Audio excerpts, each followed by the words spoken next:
여러분 안녕하십니까? 오늘의 공부의 오광일입니다.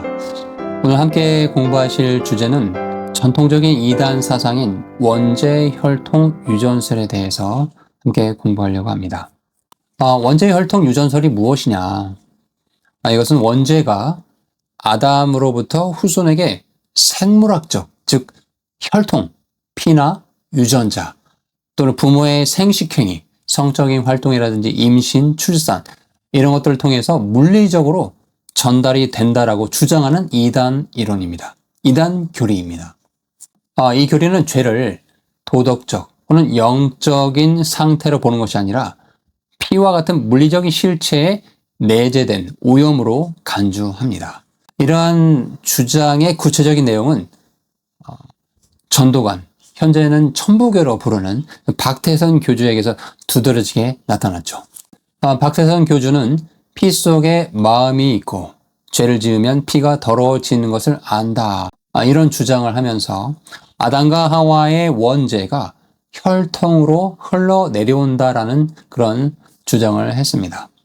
그는 특히 아버지의 죄의 흐름보다 어머니의 죄의 흐름이 더 크다라고 강조하면서 인간이 어머니 계통의 죄가 흘러 조상 만대의 죄가 피로 뭉쳐져서 나온다라고 가르쳤습니다. 그러한 주장은 노골적으로 원죄를 생물학적 유전 현상으로 설명하며 죄의 본질을 영적인 상태가 아니라 물리적인 오염으로 규정을 하고 있는 것이죠. 이러한 혈통 유전설은 특정 이단 단체들의 교리적 근간을 이루고 있습니다. 이 사상은 요즘 참 정치권을 시끄럽게 하고 있는 통일교의 대표적인 주장이기도 합니다. 통일교는 이 혈통적 죄를 해결하기 위해 그들의 교주를 통해서 깨끗한 피를 받는다는 교리로 그들은 이것을 확립을 했습니다. 이와 같이 원죄를 물리적인 오염으로 규정하는 것은 기독교 구원론을 심각하게 왜곡하는 출발점이 됩니다. 죄의 문제가 물리적인 오염이라면 그 해결책 또한 물리적 정화가 되어야 한다는 잘못된 논리로 이것은 이어질 수밖에 없거든요. 이는 결국 그리스도의 십자가의 대속이 아닌 어떤 특정한 교단의 이단 교주가 제공하는 깨끗한 피를 통해 죄를 씻는다라는 비성경적인 주장을 낳게 하며 신도들을 교주에게 종속시키는 교리적인 장치가 됩니다. 그럼 지금부터는 본격적으로 원죄 혈통 유전설이 왜 이단 사상인지 신학적으로 좀 더 검증해 보도록 하겠습니다. 여러분, 어떤 사상이 이단인지 아닌지를 판단하는데 가장 중요한 게 무엇일까요? 그 기준이 무엇일까요? 바로 오직 하나님의 말씀이 우리의 판단 기준이 됩니다. 맞습니까? 맞습니까? 성경은 구원의 진리를 판단하는 데 있어서 완전하기 때문에 다른 잣대를 우리가 가져올 필요가 없죠. 여러분, 근데 문제는 뭐냐면 대부분의 이단들도 성경을 근거로 자기들의 사설을 주장한다라는 거예요. 이들의 문제는 그러면 뭐가 문제냐? 성경을 올바르게 해석하지 않고 자신들의 주장을 합리화하기 위해서 성경 본문을 왜곡하거나 오용하는 데 그 문제가 있거든요. 이러한 해석의 오류를 방지하고 올바른 신앙의 기준을 세우기 위해 초대교회부터 사도 신조, 니케아 신조, 칼세돈 신조 등과 같은 보편적인 교회 신조가 성경 해석의 정통성을 가늠하는 중요한 척도로 기능해 왔습니다. 원죄 혈통 유전설은 바로 이러한 해석적 오류의 대표적인 사례입니다. 정통신학에서 죄의 정가 방식은, 여러분 잘 들으십시오. 정통신학에서 그러면 원죄의 교리가 무엇이냐, 죄가 어떻게 정가가 되느냐, 인간에게. 이것은 신학적이고 영적이고 법적인 문제로 이 문제를 다룹니다. 그런데 이단들은 이걸요 어떻게 보냐면 물리적이고 생물학적인 그런 현상으로 이것을 오해를 하는 거예요. 이러한 개념의 혼란은 성경의 영적인 가르침을 왜곡하는 근본적인 오류로 작동을 하는 거죠. 이러한 현상은 다른 이단 교리에서도 공통적으로 나타나는 패턴입니다. 예를 들어 율법주의 이단들은 율법을 문자 그대로 지켜야만이 구원을 받을 수 있다고 주장하면서 그리스도의 구속 사역을 무력화시킵니다.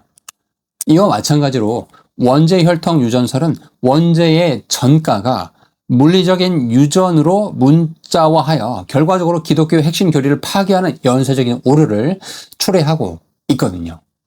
비성경적인 원죄 전가 방식에 대해서 말씀드리면, 그러니까 원죄 혈통 유전설은 죄가 부모의 피, 유전자 또는 생식법을 통해 전달된다는 비성경적인 주장을 기반으로 생긴 것이라고 말씀드렸는데, 자, 이러한 주장이 현실적인 모순을 낳습니다. 여러분 한번 생각해 보십시오. 어떤 모순이 있냐면, 자, 죄가 생물학적으로 유전을 통해서 전달된다고 한다면, 여러분 거룩하게 거듭난 부모, 즉 죄가 이제 깨끗이, 죄성이 깨끗이 씻긴 크리스찬 부모가 있어요. 그럼 그런 부모에서 태어난 자녀는 어때야 돼요? 이제 죄가 없는 상태로 유전이 돼야 되잖아요. 그렇지 않죠. 그렇죠? 저도 모태신앙이지만 하나님 앞에 참 부끄러운 모습이 많이 있거든요. 그러나 성경과 현실은 모든 인간이 신자의 자녀도 부모가 아무리 신앙이 좋고 뭐 장로고 권사고 뭐 심지어 목사 뭐 사모고 한다 할지라도 그 사람의 자녀까지도 결국에는 하나님 앞에 죄인으로 출생한다는 것을 성경은 누누이 증언하고 있다는 사실을 우리는 잘 기억하셔야 합니다. 이 명백한 모순은 혈통 유전설의 비논리성을 단적으로 좀 보여주고 있는 것이죠. 죄의 본질이 혈통이나 유전적인 오염에서 있다면 거듭남을 통해서 죄가 씻김받은 부모의 혈통은 더 이상 죄를 전달할 수 없어야 하잖아요. 그러나 모든 인간은 죄악된 본성을 가지고 태어나죠. 이것은 성경이 정한 진리이죠. 그러니 죄의 전가가 생물학적인 메커니즘이 아닌 아담과의 언약적인 관계에서 비롯된 영적이고 법적인 전가임을 우리는 기억해야 합니다. 자, 원죄 혈통 유전설이 또 어떤 부분과 충돌을 이루냐? 바로 크리스톨로지, 기독론과도 신학에 있어서 중요한 기둥 중에, 조직 신학의 기둥 중에 하나가 기독론이거든요. 여기와도 심각한 문제가 있어요. 이단 교리인 원죄 혈통 유전설은 예수 그리스도의 신성과 인성에 대한 핵심 교리를 어떻게 해요? 정면으로 이건 파괴를 하는 겁니다. 만약에 여러분 죄가 어머니의 피를 통해 후손에게 전달된다는 논리가 옳다면 예수님은 인간 마리아의 피로 육화되었기 때문에 죄의 오염을 물려받은 죄덩이가 된다라는 그런 결론에 도달하지 않습니까? 이것은 예수님의 죄 없으심을 부인하는 중대한 신학적 오류가 됩니다. 기독교의 구원론은 오직 죄 없으신 완전한 인간이 죄인들을 대신해 형벌을 받아야 한다는 전제 위에 세워져 있습니다. 바로 그리고 그렇게 하실 수 있는 유일하고 완전한 인간이 바로 예수 그리스도시라는 거죠. 그 예수 그리스도께서 죄 없으신 분이 아니었다면 그분의 십자가의 대속은 어떻게 해요? 효력이 더 이상 없는 게 되는 것이죠. 자, 원죄 혈통 유전설은 또 구원론, 소테리올로지라고 부르는 이 구원론과도 문제가 있습니다. 원죄 혈통 유전설은 또 어떤 문제가 있냐면 구원론과도 문제가 있거든요. 그러니까 그리스도의 십자가의 죽음과 유일성과 또 완전성 이런 것들을 무력화시켜 버립니다. 그러니까 이 교리가 죄가 피에 내재된 물리적인 오염이라고 주장하기 때문에 그리스도의 대속적인 피 외에 새로운 깨끗한 피를 통해서 물리적인 정화가 필요하다는 이런 이상한 주장에 이르게 되거든요. 이런 논리적인 규결은 오직 믿음을 통해서 그리스도의 의가 전가된다는 imputation of righteousness 이런 정통 구원관을 정면으로 배척해버리는 그런 악한 모습이 되어버리는 거죠. 자, 이러한 교리는 종종 이단들이 신도들을 통제하는 수단으로 사용되기도 했습니다. 깨끗한 피를 받는 행위와 같은 새로운 율법을 만들어내고 이를 통해서만이 구원을 받을 수 있다라고 이상한 다른 복음을 가르치게 되거든요. 이것은 여러분 초대교회 이후에 지속적으로 경계해온 율법주의 이단들의 경향과 일치합니다. 원죄 혈통 유전설은 단순히 원죄에 대한 잘못된 견해를 넘어서 인간의 구원의 문제를 인간의 행위로 또 어떤 교주의 역할로 치환함으로써 복음의 본질을 훼손한다는 심각한 오류를 내포하고 있습니다. 여러분 그렇다면 이제 기독교 정통 신학에서 본 이 원죄 교리를 우리가 어떻게 이해를 해야 되는가, 이제 그 부분에 대해서 말씀드리도록 할게요. 정통 신학에서 원죄는 태초의 인간인 아담과 하와가 하나님의 명령을 어기고 선과 악을 알게 하는 나무의 열매를 먹은 그 죄를 의미하죠. 맞습니까? 그리고 이 죄는 단순히 개인의 범죄에 그치지 아니하고 온 인류의 본성을 근본적으로 부패시켜버리고 모든 인간에게 죄성, 죄책, 이것을 전가하는 결과를 초래하게 되었죠.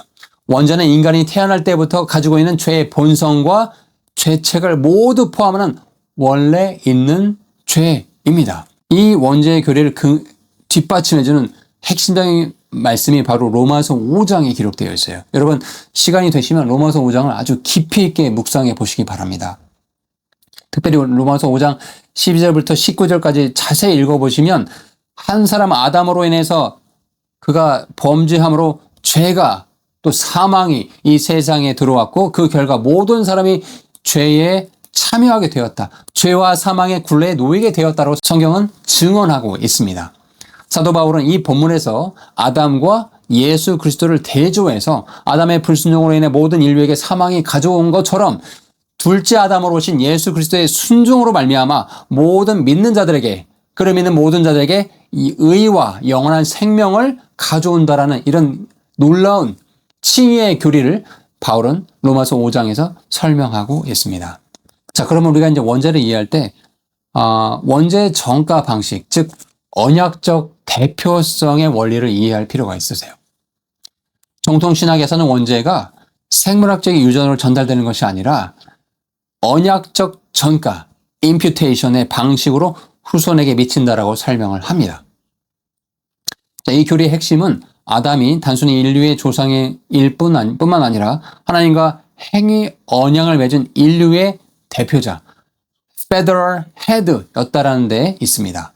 아담이 언약을 어겼을 때 그의 죄의 책임과 그로 인한 부패한 본성이 그 언약적 관계 안에서 모든 후손에게 법적으로 전가가 되었다라는 거예요. 자, 이러한 언약적인 전가의 방식은 정통 신학 내에서 논의되었던 다른 견해들을 극복하며 확립된 것입니다. 다음 표를 여러분 또 참고해 보시면서 정통 신학 내에서 원죄의 전가 방식의 주요 견해를 잘 비교해서 정리해 보시기 바랍니다. 결론의 말씀을 드리도록 하겠습니다. 정통 원죄 교리는 인간의 구원에 대한 필수적인 전제와 그 의미를 명확히 제시해 주고 있습니다. 이 교리는 인간이 태어날 때부터 죄악된 본성을 가지고 있으며 자기 자신의 스스로의 힘으로 구원을 받을 수 없는 완전히 부패한 그런 상태에 있음을 설명하고 있죠. 죄의 본성에 의해서 영향을 받아서 사실 인간이 자유롭게 뭔가를 행한다고 하지만 완전히 자유롭지는 않은 상태가 있다는 거죠. 그래서 인간이 구원받기 위해서는 자기 자신이, 인간 스스로가 하나님을 알고자 하는 마음도 필요하지만 그 모든 일에 이 구원의 주체는 하나님의 은혜가 충분하게 내려져야만이 구원이 이루어질 수 있다는 것을 우리는 이 교리의 올바른 학습을 통해서 배울 수 있게 됩니다. 무엇보다도 원죄의 교리는 그리스도의 구속사적 연결을 설명하는 핵심 열쇠입니다.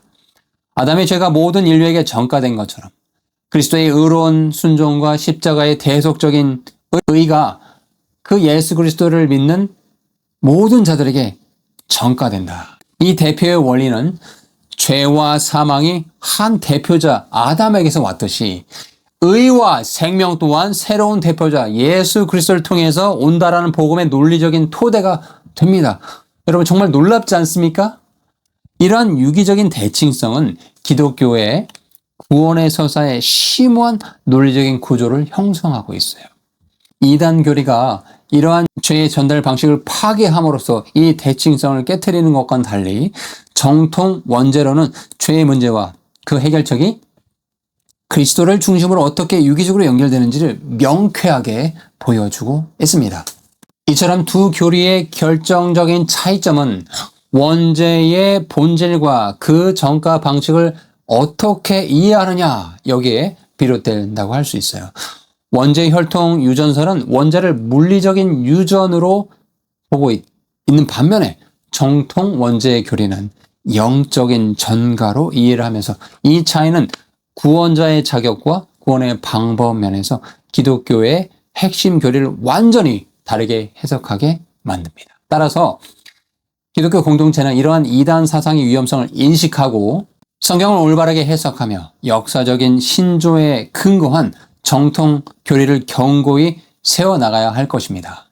저와 함께 공부한 원죄혈통 유전설이 어떤 내용이었는지, 그것이 왜 이단적인 것인지를 잘 이해하셨으리라 생각됩니다. 혹시 내용 있어서 좀 어렵거나 이해되지 않는 부분들이 있으면 얼마든지 뭐 이메일이든 댓글을 통해서 소통을 주시면 제가 또 부연 설명해 드리도록 하겠습니다. 다음 시간에 또 뵙도록 하겠습니다. 샬롬. 주님은 늘 선하십니다.